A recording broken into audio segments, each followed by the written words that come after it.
It's Powerback time on the Gutsy Podcast. Each week we bring you 5 minutes of condensed inspiration to reclaim the courage and momentum you've given away. You've got big things to do, so let's get your power back. We have all been in situations where something did not go the way that we thought. Someone said something that caught us off guard, a situation didn't pan out the way that we wanted to, an awesome client that, we got to like 99.9% of the way, and then in that last little fraction of a percentage, the contract fell out. There's 100,000 million ways for things to go wrong. And if we're not careful, we'll end up in the why me scenario.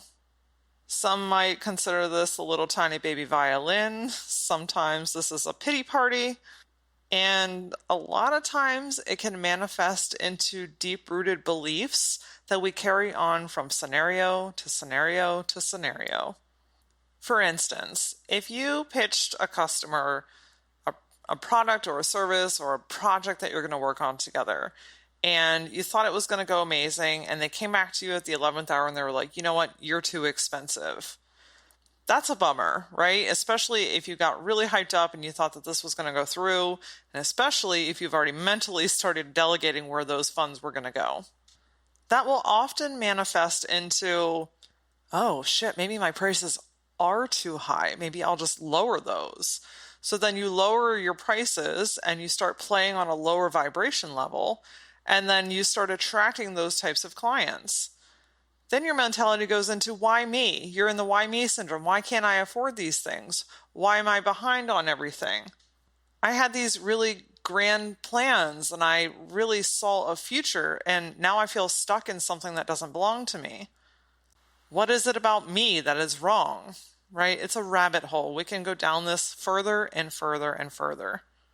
This week, I want you to take your power back by switching from why me to why not me.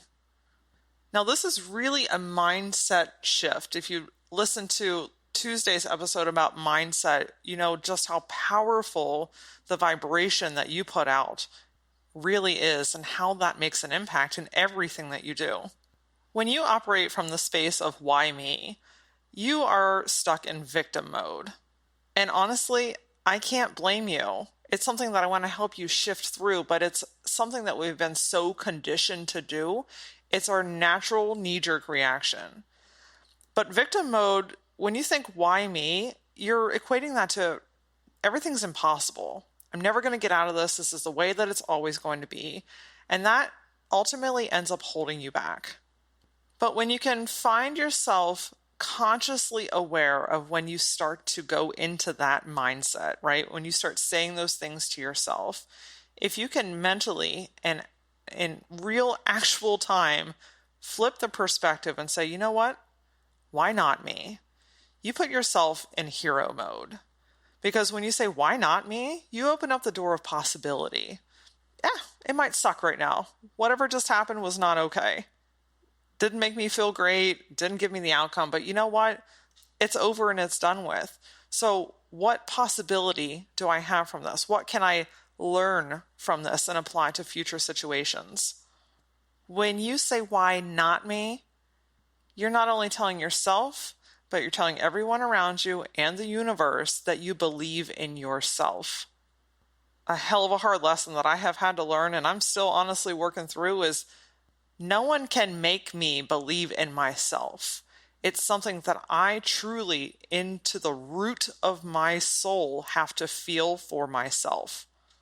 And that begins, honestly, with baby steps of shifting from victim mode into hero mode. It's really the difference between staying stuck in what didn't go down in the way that you hoped that it would, and moving forward with valuable lessons that you can apply to future situations. It's amazing how quickly the air can clear when you just stand in your truth. You let your light shine, you do what you have to do, and you know what? I'm a huge advocate for feeling feelings. I feel a lot of feelings. As an empath, I get them all. But you know what? If you're sad, let yourself be sad for a little while. If you're pissed off, go be pissed off. If you're insanely happy, go spread some sunshine with your smile. Allow the emotions that enter your body to have their time and their place.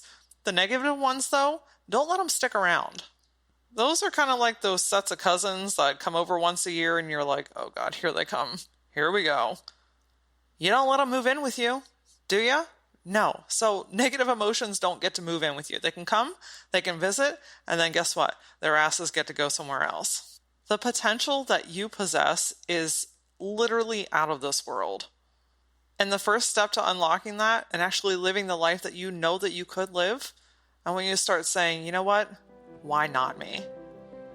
Join me next week on the Gutsy Podcast as we talk about bouncing back from setbacks. We all experience them, bottom outs, crappy situations, but how do you find the inspiration and the motivation to keep going? How do you pick up your boots and keep walking and get back in the game? Until then, follow the Gutsy Podcast on Facebook and Instagram, and for more business nonsense, follow me personally on Instagram at @LauraLaura. See you next time.